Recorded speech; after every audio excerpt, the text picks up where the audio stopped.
Welcome to our insightful agents and investors from across the country. Today is Thursday, September 12th, 2024, and this is All the Leads Mastermind podcast number 496. Four to go from a month from today. I assume we'll be doing our 500th podcast. We appreciate all of you being with us here today. Tim, what would you like to open with this week? Well, let's see. I think the main thing is just to let everybody know this is one that we don't have an announced topic for. We try to do at least two of those every month. This is one of them, and we're here to take your questions.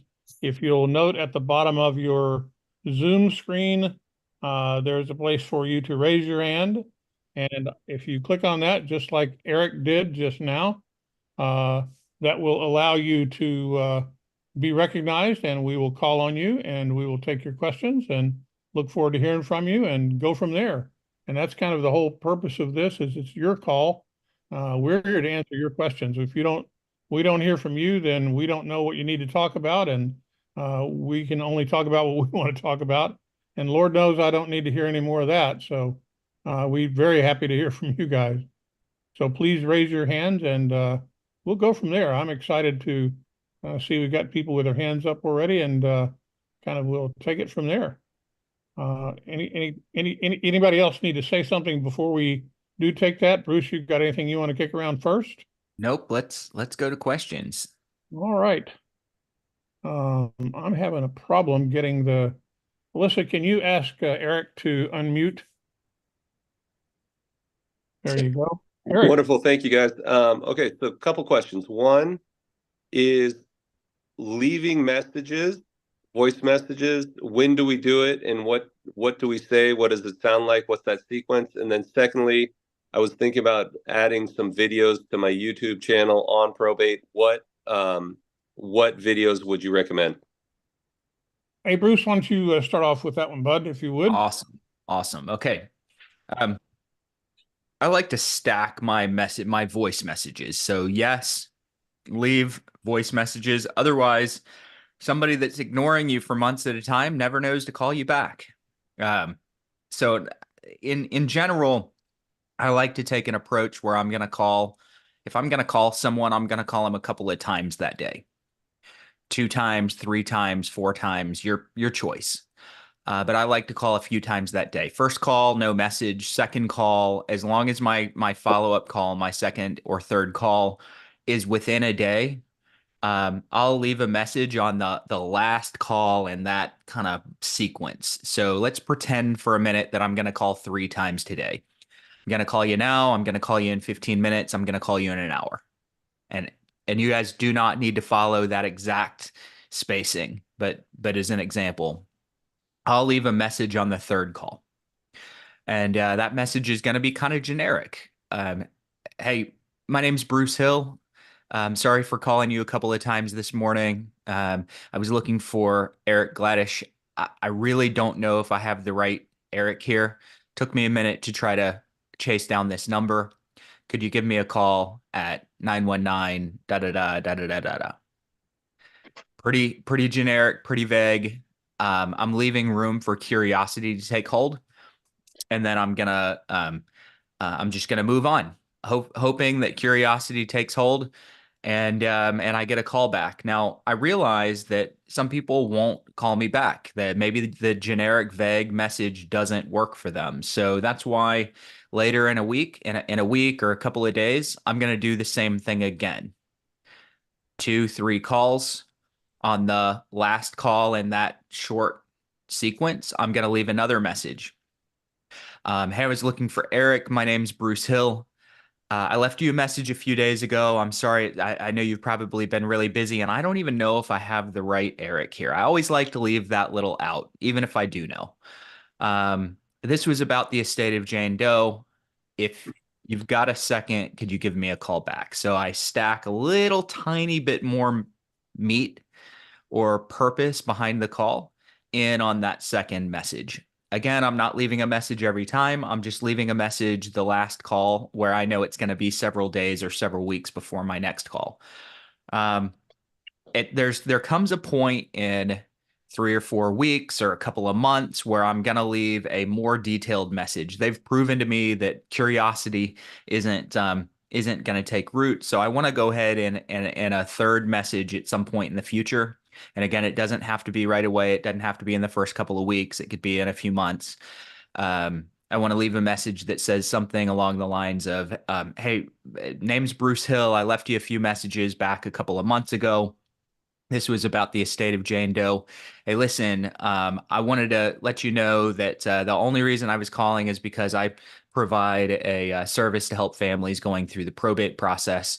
A lot of times they have real estate needs that I help with. I'm in the real estate industry, and I can help with title issues if families planning to keep real estate, mortgage concerns, either refinancing or changing who's paying the mortgage. And if the house needs to be sold, I can help with that too. So I don't want you guys like having to write down exactly what I said. I was literally just winging it. I don't care exactly what you say there, but I want you to describe your service in a little bit more detail. Try to keep it under a minute though. And give them a number. And that way you're giving them an extra little piece of information, because obviously what you left them a month ago didn't work, and what you left the week before that didn't work.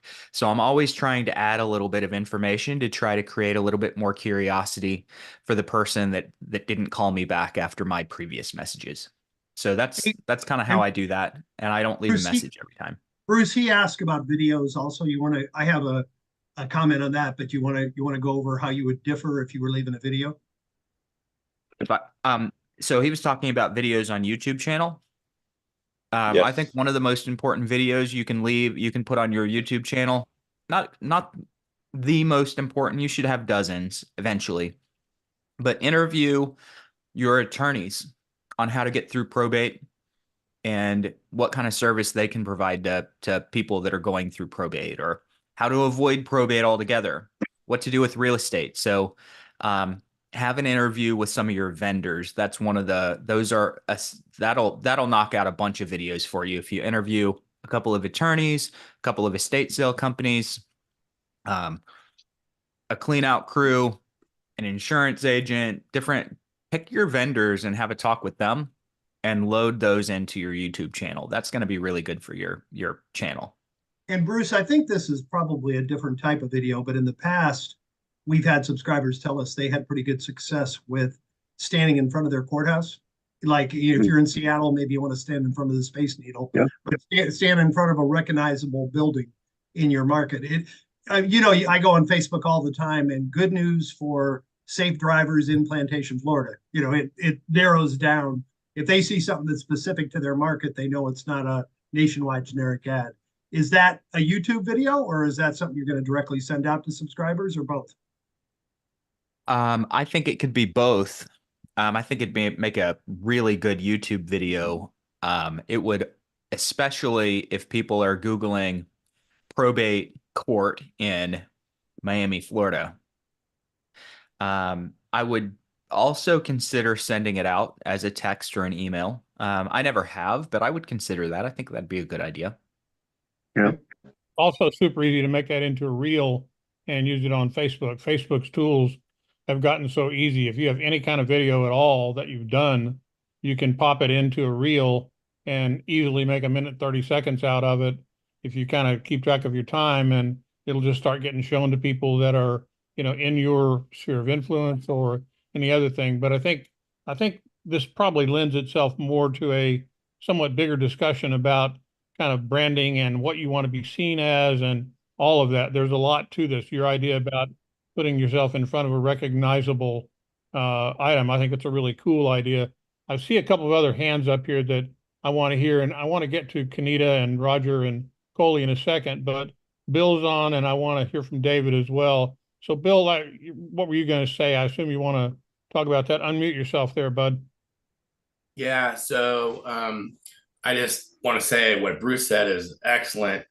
As far as probate, once you close one and you've given great service, I'm talking mover, sale, roof, prep house, you definitely want to interview that person so they can go ahead and say everything that you did so they can promote your service without you.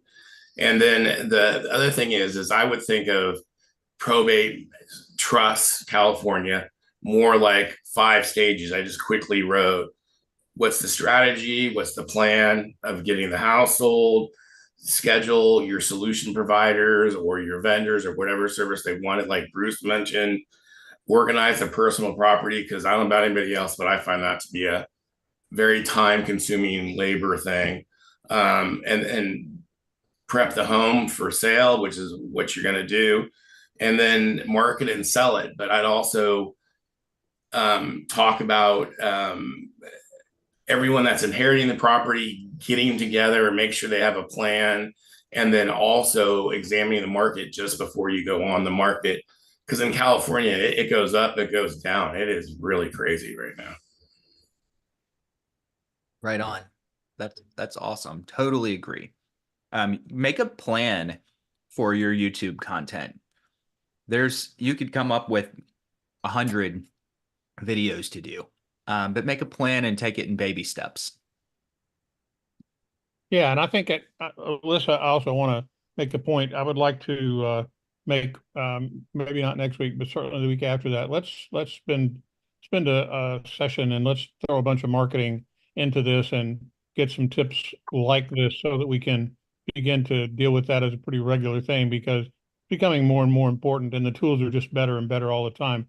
Hey, David. Hey. What's up, man? On that note, nice to see you guys. On that note, what you just said, just unsubscribe from everybody on YouTube that you subscribe to and go find everybody in probate that does a video and then go transcribe those videos and make your own video. Don't read it. Just read it a couple times and get on there and make at least probably a 10-minute video of what you read. That's number one thing comes to mind like that. But you got to remember too, Facebook Reels are entertainment. Okay. I've spent a lot of money on stuff like this, and YouTube is for search terms.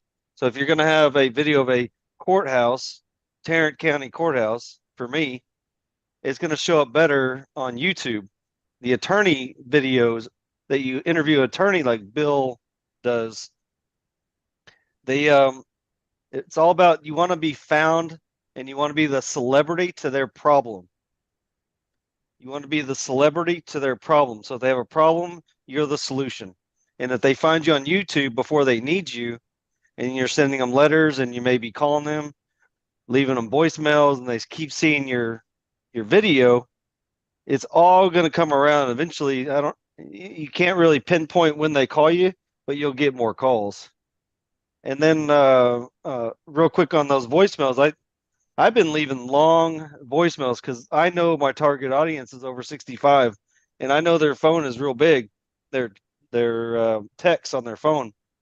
So if you leave a long voicemail, it's going to transcribe that voicemail now, and they're going to read that voicemail. So you could almost say what's in your letter when you leave a voicemail now, instead of just hang up the phone. That's just my thoughts. Interesting. Great, I like it. Yeah, I like that too. I love the point that you made, which is that, Reels are entertainment and Facebook is a better tool. You're absolutely correct. I think the only point that I would make is that in addition to that, anything that you do is easily multi-purposed, and keep in mind where it's going to go. Take a big look at it.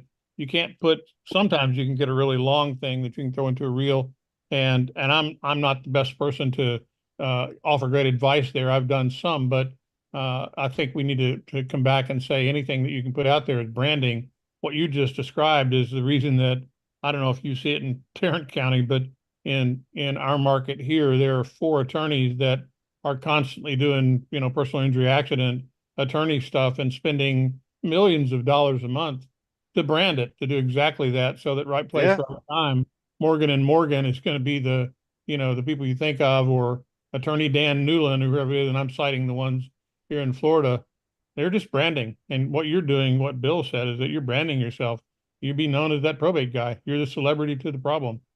That's brilliant. Or not really the probate guy, just the celebrity to their problem.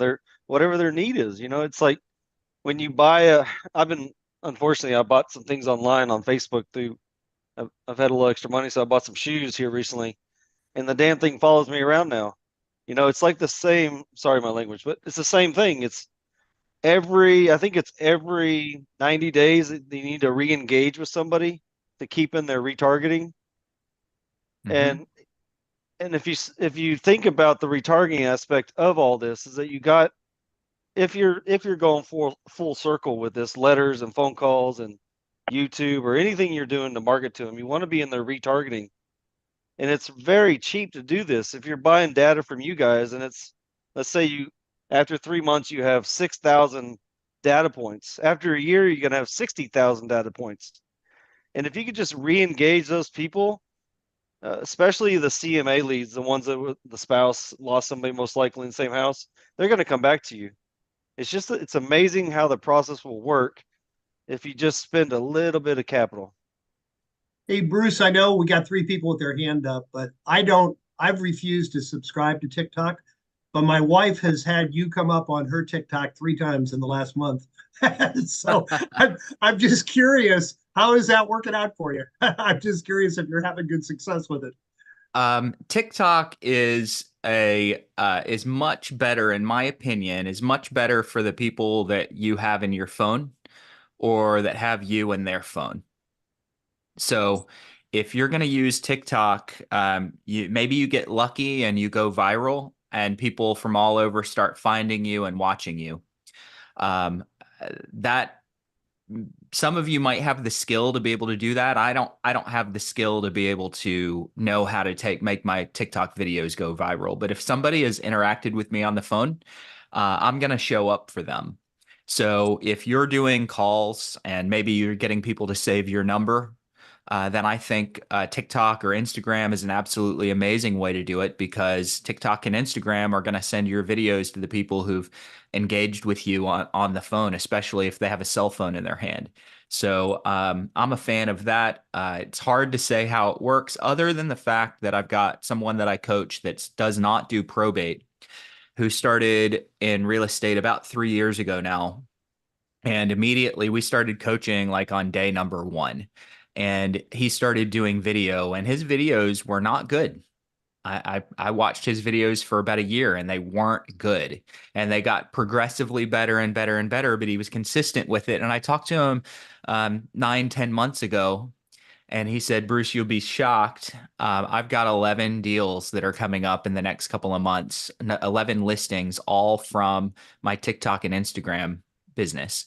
People that aren't engaging with me, they're not commenting, they're not liking my videos, but they're seeing them. And now they're calling me saying, hey, I'm going to do business, and I keep seeing you repetitively. You're the person that's going to list our house. And he said, it's not because of skill, it's because of consistency. And now, granted, this guy, his skill level has gone through the roof. He's actually really good now, but he didn't start that way. He was just consistent. So I'm a fan. I do think it's an interruption, and and so you're not getting people that are in there searching for probate help, like David mentioned. Use YouTube first, because those people have intention when they find you. But once you've engaged with someone, you probably ought to have some short form video content out there that's going to pop up. If they have TikTok and Instagram, you should have video content on those as well, just because they've already engaged with you and they're more likely to know who you are.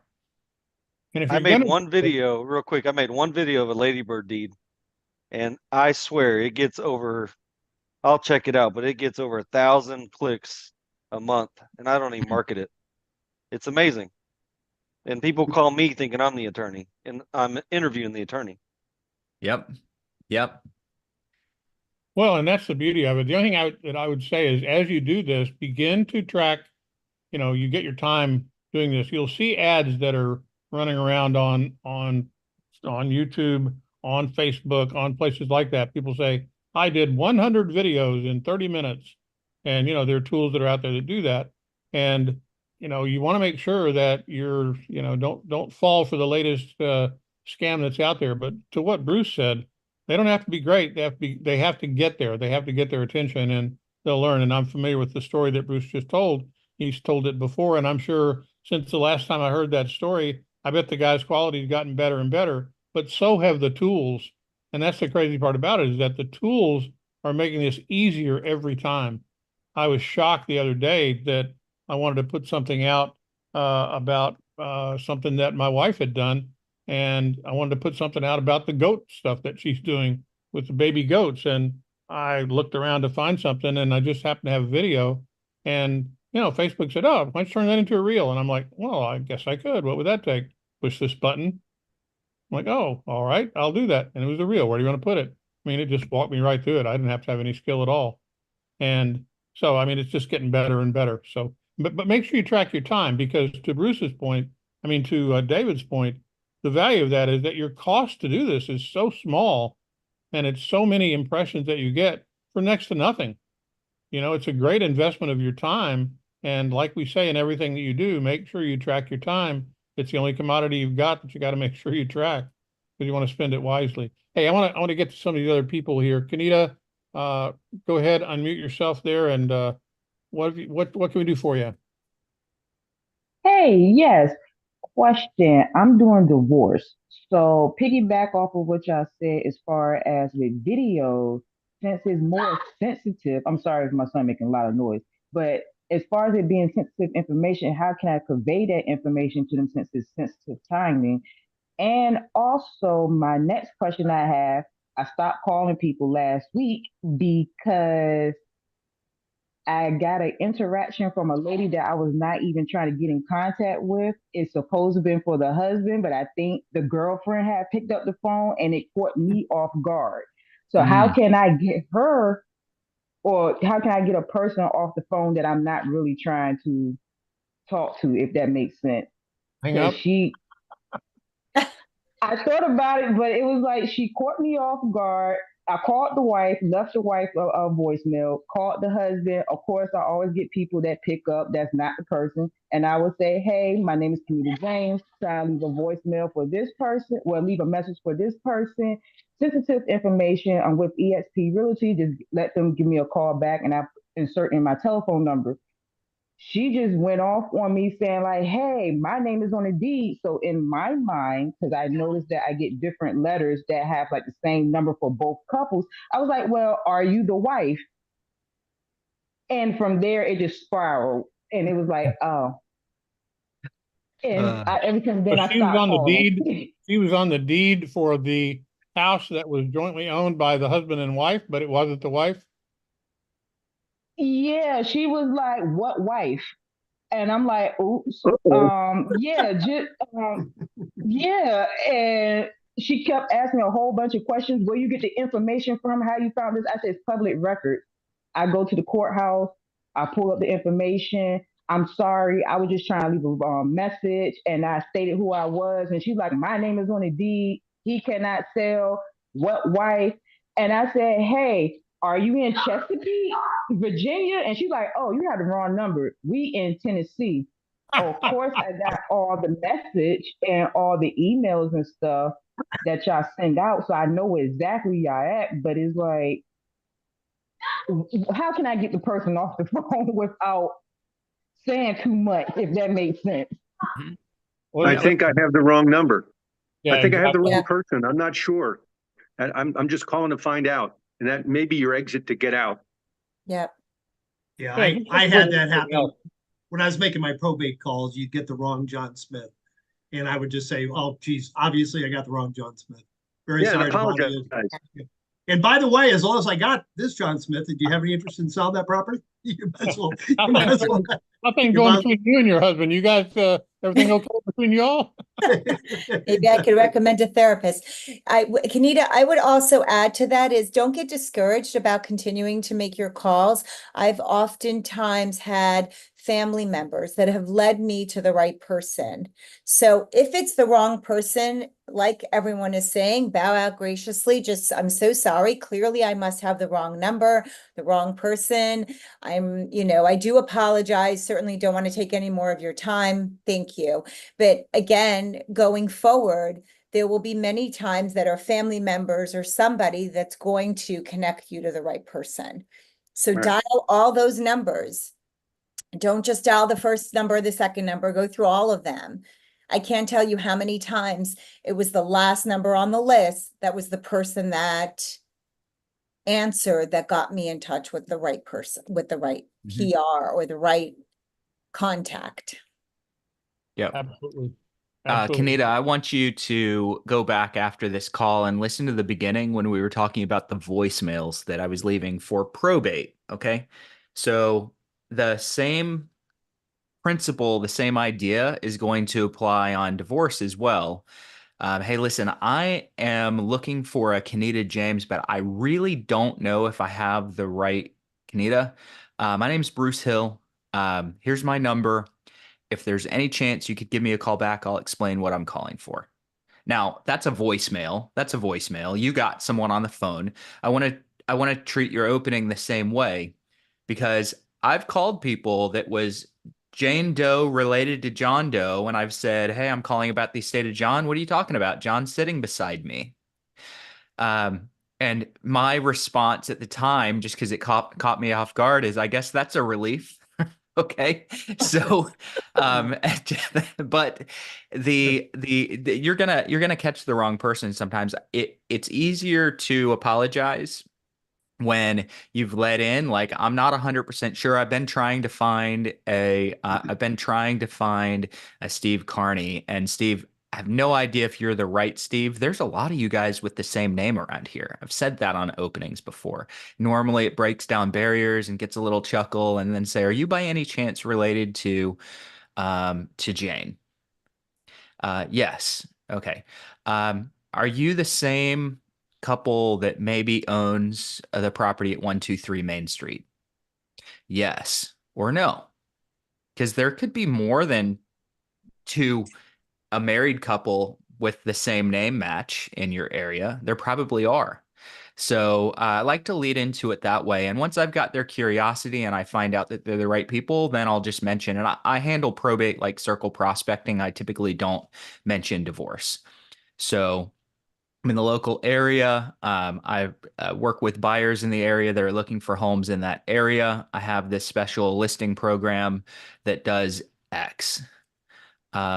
Any chance that you guys might consider a sale at some point in the future? They don't need to know that you know that they're going through divorce. Now, some of you guys might want to let them know that you're going off of the divorce record. I don't have a problem with that, but I don't let them know that I'm going off of divorce records.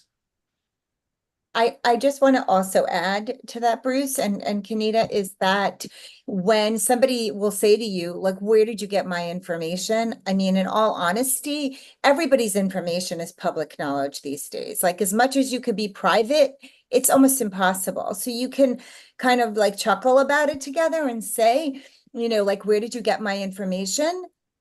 If you're, depending on the approach that you're going, you can always say that, it's once you're going through a situation like you're going through right now, it is public knowledge, and laugh about it and say, nobody's immune to that these days, unfortunately, and can you have a whole conversation about it, but like be relatable. Yeah.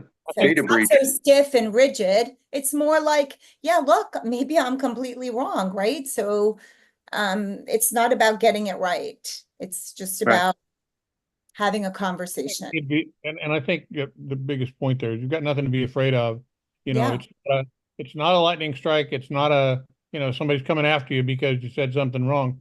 Just think about it as if it's a conversation that you had when you were in a restaurant or anywhere else. You might say something because you thought somebody looked like somebody that they weren't. I mean, it's just any other kind of conversation.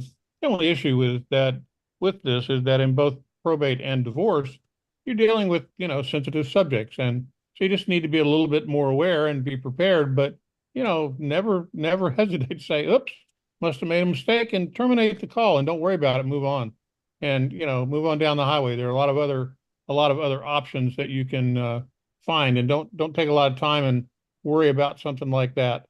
Hey, Roger, I've clicked on unmute there a couple of times. Unmute yourself. There you go. Hey there. Hey, Tim, thank you. Thank you very much for pointing out that goats make great lawnmowers. We know that. Especially if the property's been vacant for a while, right? Yeah. So, What's up, okay, guys, I'm sure these two items will be very relatable to everybody. I got a call from my attorney friend who handles estates and or planning, and he's got a widow in front of him.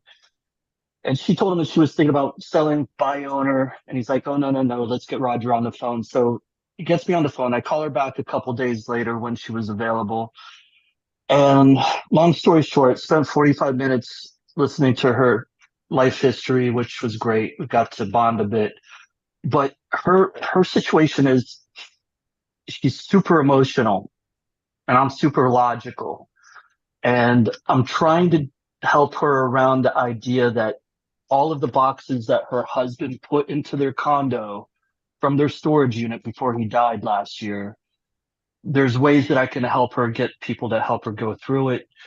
And she's like, oh, no, it's too much. Every time I open a box, I cry and this and that. And it's a major hurdle because she probably not can't, or, it's a lot of money. And I want to try to save her that money. Mhm. And I just don't see her getting her head around even moving within the next 90 days, let alone before November 1st. Are Is the she- boxes in the condo? Did you say? Condo I'm sorry? yet because I haven't met with her yet because she is visiting a relative in Oregon right now. But it's pretty much a hoarding situation. But I wasn't clear, Roger. Are the boxes and all these items physically in the condo? That's correct. It's a hoarding situation. Okay. So it's a hoarding situation because that's what she's kind of led to telling you, or She told me that the workers that installed new windows could barely get through. She had to go through a great deal of effort to carve a path to the windows. Right, Mm-hmm. right. Yeah. Yeah. So it's Yeah. getting around the emotional issue. Yes. She doesn't take responsibility for being the hoarder herself. She says her husband closed out the storage units before he passed away. Does she live in the condo if she comes back? Correct. Yes. Okay. What storage? Okay, that's why I got confused. I'm sorry, Tim. I was just hearing storage unit and then the condo. So what's in the storage unit? Okay. I think I had a call come in and it glitched out. Okay. Her husband passed away. Before he passed away, he emptied storage units that they had into they're the empty. apartment. May no longer have them. Okay. And Forget he put about the everything storage into units. the The condo. contents, just go with the condo full of junk. Okay, so he She's took too everything out of this. My hurdle is she's too emotional about the junk. Okay. How do we get It's rid of the not junk? Wait a second, Roger. It's not junk to her. Right. Okay, Personal it's effect. not I know junk that to her. because she It's won't go junk. through it. It's junk to you, but it's not junk to her. So here's Okay. the thing is that it's really important that you meet people where they're at. It's not about where Right. you're at, it's about where they're at. Yeah. It's her loss. Okay. It's her stuff. It's her husband's stuff. And you can certainly make lots of suggestions. You can tell her perhaps, and understand where she's at in terms of being able to. Okay. So basically, if she's willing to take the hit on the assessments, then that's her prerogative. Absolutely. Right. Okay. And It's not, you can't get her So there you don't faster have than a solution. There's no Hey, solution to getting Roger, around No, the no, no, of emotional course part. there's solution. Of course there's a solution. But the first thing is that we learn is that we can't want something more than the other person. Exactly. Right? So that's the first thing. That's real estate. You're Right. 100% I right. And understand. you've got a referral from an attorney, which is golden. So utilize that referral, utilize that partnership. I've had many situations like this, like horrible hoarding, and we've gotten the person to the other side. And I believe that you will get her to the other side, yet you need to partner up with the attorney, meet her where she's at, and go at a little bit ahead of her pace, but not too far.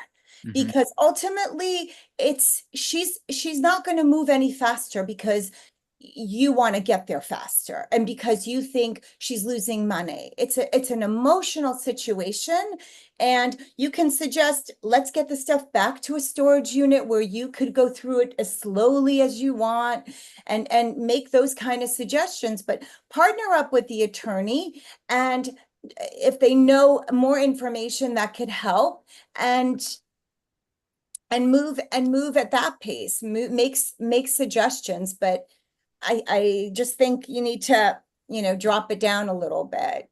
If I could jump in real quick, Coley, you've been so patient. I know Bill and I, after the last talk, talked about a solution that he has for widows, and widowers when they lose. And Bill, I saw you raised your hand. I was going to talk to you about it later in the call, but this might be a good way. You have a third party you bring in, correct? And this might be. Go ahead. If you would talk a little bit about that, what we talked about last week. So in California, they have companies that specialize in helping senior citizens transition from whatever they're in to wherever they're going to be. So a lot of times they move into some type of assisted living, and they help them with all the storage, all the stuff. They listen to them. They're very empathetic. You don't have to do it. And, I've watched these people. They're very careful. They ask them, why do you want it? Where are you going to store it? Is it worth it? Right. And you'll find half that stuff goes away with them. So I would try to use another party and don't just inflict yourself. But the other thing is I definitely encourage what's been said already, that you have to have empathy and you got to meet them where they are, and you can't want it more than she does. And everybody has a process, but I would definitely try to use a specialized person in helping seniors move into assisted living. That's a great point. This attorney happened to has a family business that's nursing home oriented, so he may actually have great resources for that. Thank you. That's and great. Bill, I know you shared with me that you will normally accompany the person on that appointment with the seller. And just sit there and let them talk. And by association, they associate that help with you. And I think you shared with me months down the road, years down the road, you've gotten listings because they remembered that you took the time to do that. Yeah. Also, those specialized people that assist people moving, seniors, they are great referrals because you get it, right? It's not even an interview. It's just bring a listing agreement. What are the 3 questions, Bill? So the 3 questions that they normally ask is, why do you want it? Mm-hmm. Where are you going to store it? And is it worth it? Mm-hmm. Those are the 3 questions that they ask consistently. Mm-hmm. So, Roger, I'm gonna work on reframing her binary way of thinking. Right now, she and most of our prospects, no matter what situation they're in, they're thinking binarily. And I like to give them the chance to think in black and white binary thinking. We know that thinking can be very nuanced. There could be 1,000 choices that people have, but she's only thinking about 2. Throw my husband's valuables away or deal with it later. Those are her 2 ways of thinking right now. She can't see anything in the middle. So I'm going to encourage framing an alternative in a binary format. Is, she doesn't want to deal with the boxes right now. So an example might be, does it make sense to leave everything where it is and potentially lose a little bit of value in the house over time, but deal with it later? Or does it make sense to potentially do something else with the boxes, get your real estate need covered so that you can deal with the emotion of the boxes later?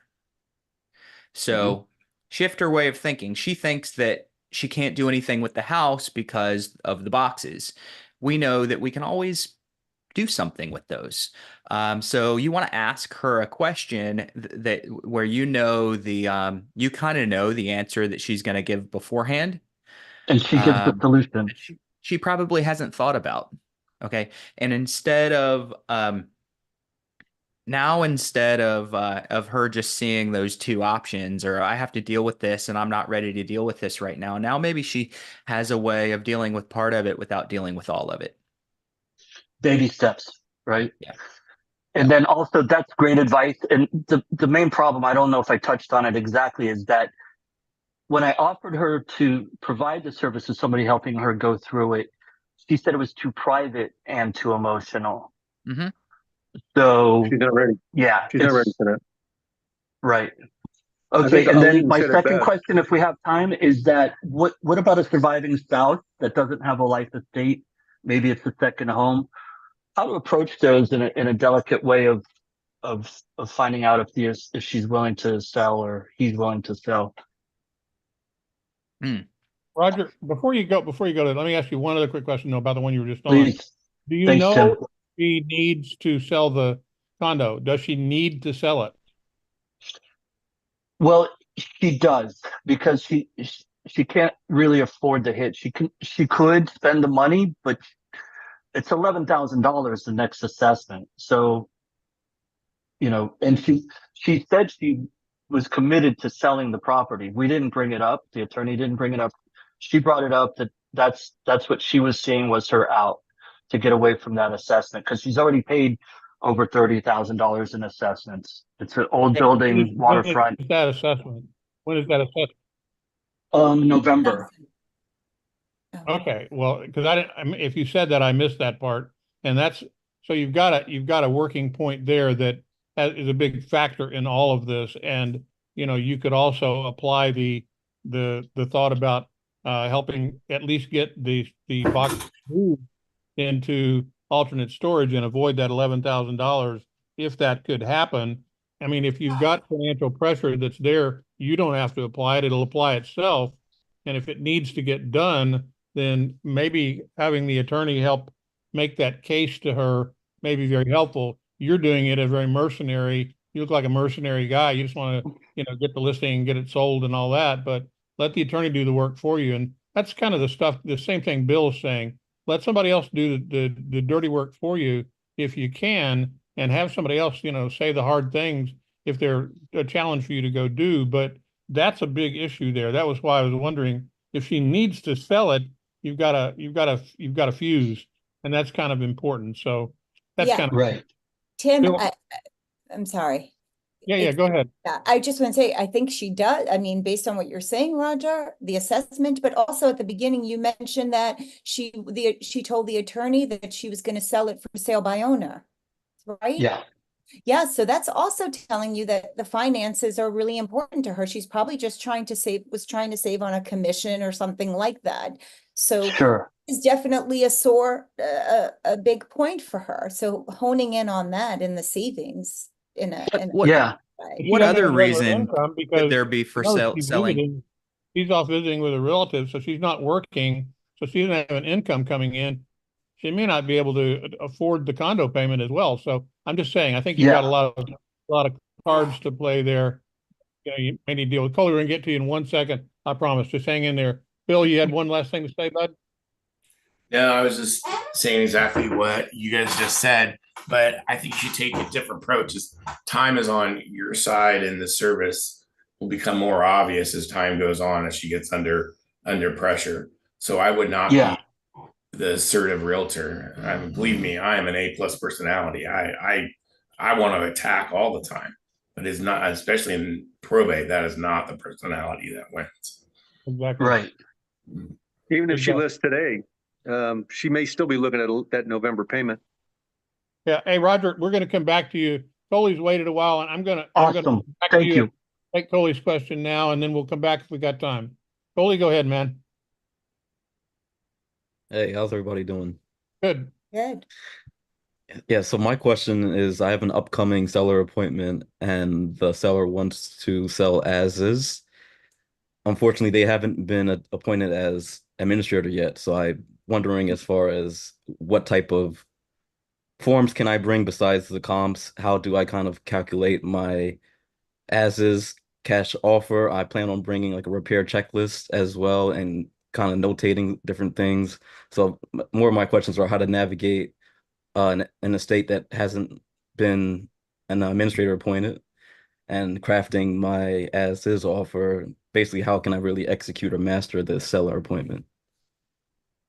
David, did you have a comment on that, or you want to talk about something else? No, I want to talk about that. Head it, bud. So you're going on a cash offer appointment. That's what I love. That's what this has turned into for me. I'm at 100% conversion rate for probate for cash offer now. So not to brag, but if I go on an appointment, I'm most likely going to make an offer if they accept it. If they don't accept it, it's going to turn into some type of auction on sale for MLS. Not auction, but the highest bidder investor live as a listing or a full-fledged retail appointment. But for you, I want you to really consider. I was writing this. I'm actually rewriting I'm going to try to write a book, guys, on this stuff, on what worked for me. But one of the books I've recently read is the guy who wrote Never Split the Difference. Yeah, Chris Voss. Yeah, amazing book on Are You the Favorite or the Fool, Coley, Mr. Woodward, right, Coley? Are you the favorite or the fool? And I hate saying the word fool because I called my best friend one day a fool, and he didn't talk to me for about 4 months. So he's like, he really was offended by that word, the fool. But in this reference, it's the favorite. Are you the favorite or the fool? Are they just bringing you in because they already got an offer from somebody they like and they trust and they're confident in? Or are they calling you in for a legitimate reason for you to make an offer? You have to ask that question. Do you already have an offer from somebody that you like better than me? I've been asking that now. I don't say, do you have other offers from investors? I say, do you have another offer that you like better than what I can make you an offer at? Their immediate response is like, I don't know what you offered yet. I was like, I'm going to make you a cash offer that's going to close quickly. I'm going to pay all the fees and probably complete your probate and get any documents I need.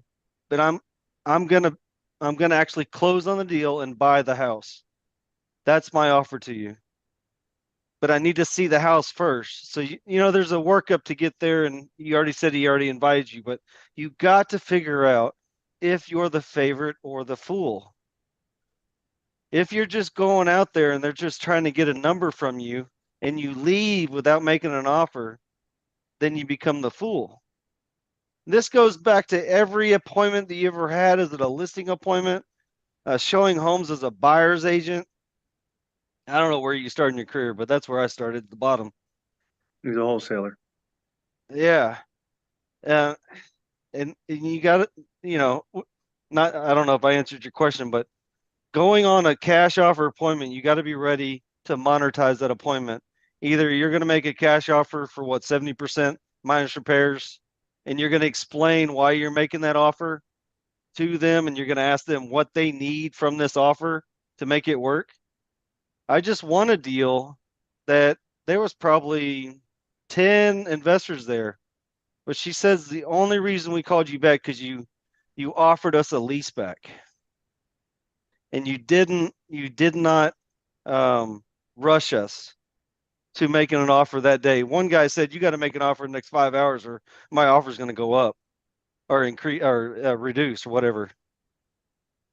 That's completely cold and against everything probably Bruce Hill, these guys will teach you here.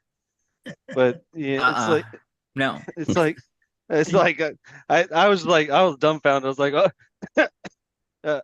It's like, and then eventually we just closed on that house on last Tuesday, and turns out they only need 1 day for a lease back. Hey, David, you brought me back to, if I could translate that to a realtor situation, you brought me back to my coaching days. Yeah. I remember when Mike Ferry drilled into us that we had to confirm and qualify listing appointments. So you'd set a listing appointment for next Tuesday, a week from Thursday, tomorrow at 4.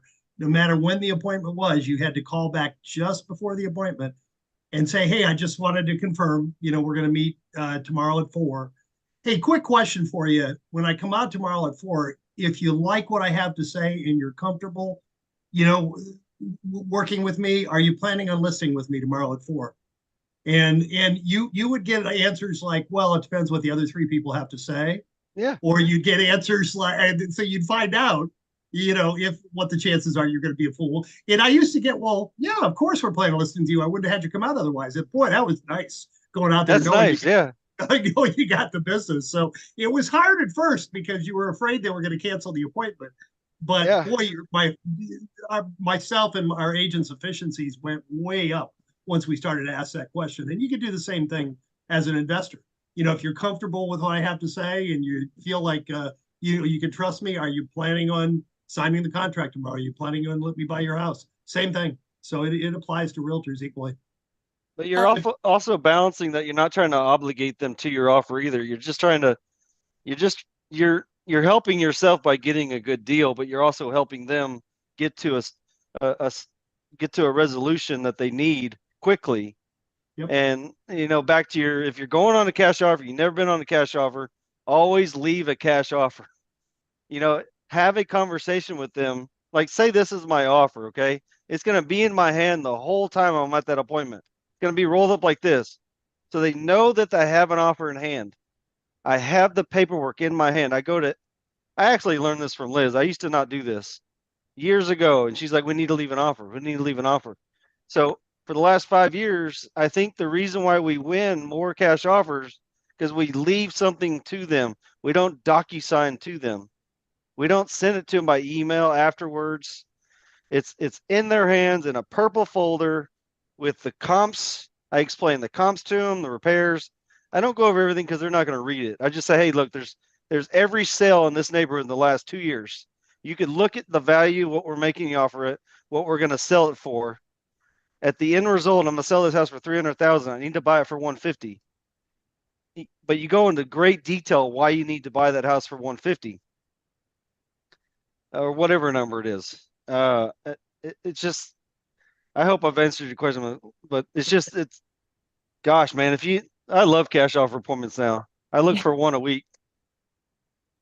I am gonna pin on that a quick little thing for Coley. They're not the representative. I assume that they're just waiting on their letters. Right. Exactly. Any offer that anybody signs is not going to be enforceable at this point. I'm not saying that I wouldn't ask them to sign, but it's not going to be enforceable. I would still present it and say, hey, when do you expect your approval to come in? Are any family members contesting this? We can go ahead and sign this, but just know that I can't move forward until you get your authority, your letters from the court. So it's worth going, but so they might not get their letters. Maybe the court delays it because they didn't turn everything in. Maybe there's some things that are needed. Maybe a family member is going to contest. All these things are kind of unlikely at this point, but you don't know. So you want to drill down when they expect the court to give them their approval. And then I would probably go for getting it signed. You just need to know that if it's signed before their approval comes in, there's always the chance that it gets contested. There's always the chance that it's not enforceable because they signed it and dated it before they had approval. Even if they get approval tomorrow, they could always go back to the court and say, hey, we signed this before we had our approval, and try to get it thrown out. I still am going to try to get it signed, because at least there's an emotional commitment, even if it's not 100% enforceable. So you just need to recognize that. And that's all I'll say on that, because I got to go to a class in 2 minutes. Hey, Coley, do they have an attorney?